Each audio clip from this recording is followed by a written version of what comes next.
বিশ্বকবি রবীন্দ্রনাথ ঠাকুরের ৮৮তম প্রয়াণ দিবস উপলক্ষে মানিকগঞ্জে স্মরণসভা, শ্রদ্ধা নিবেদন এবং মনোজ্ঞ সাংস্কৃতিক অনুষ্ঠানের আয়োজন করেছে ঐতিহ্যবাহী স্বরলিপি সঙ্গীত নিকেতন। মানিকগঞ্জ থেকে আজহার হোসেনের প্রতিবেদনে দেখুন বিস্তারিত।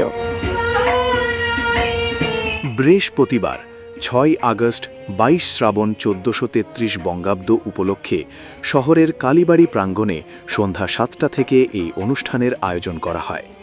এতে কবিগুরুর জীবন, সাহিত্য ও দর্শন নিয়ে আলোচনা এবং তার অমর সৃষ্টির পরিবেশনার মধ্য দিয়ে শ্রদ্ধা জানানো হয়।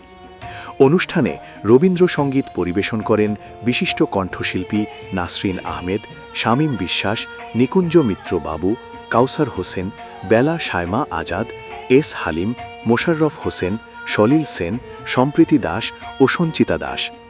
অনুষ্ঠানটি উপস্থাপনা করেন শিল্পী শিবেন চক্রবর্তী এবং সার্বিক পরিচালনায় ছিলেন বিশিষ্ট সাংস্কৃতিক সংগঠক কামাল আহমেদ কমল।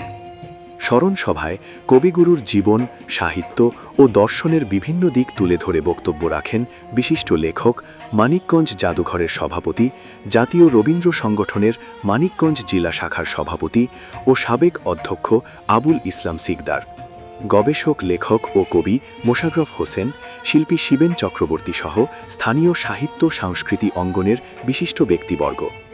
বক্তারা বলেন, রবীন্দ্রনাথ ঠাকুরের সাহিত্য, সঙ্গীত ও মানবতাবাদী দর্শন আজও সমানভাবে প্রাসঙ্গিক। তার সৃষ্টিকর্ম নতুন প্রজন্মের কাছে তুলে ধরতে এ ধরনের আয়োজন গুরুত্বপূর্ণ ভূমিকা রাখে। আলোচনা সভা শেষে দর্শক শ্রোতাদের অনুরোধে দীর্ঘ সময় ধরে রবীন্দ্রসঙ্গীত পরিবেশিত হয়। প্রাণবন্ত সাংস্কৃতিক আয়োজনে মুগ্ধ দর্শকদের উপস্থিতিতে অনুষ্ঠানটি রাত 11টা পর্যন্ত চলতে থাকে।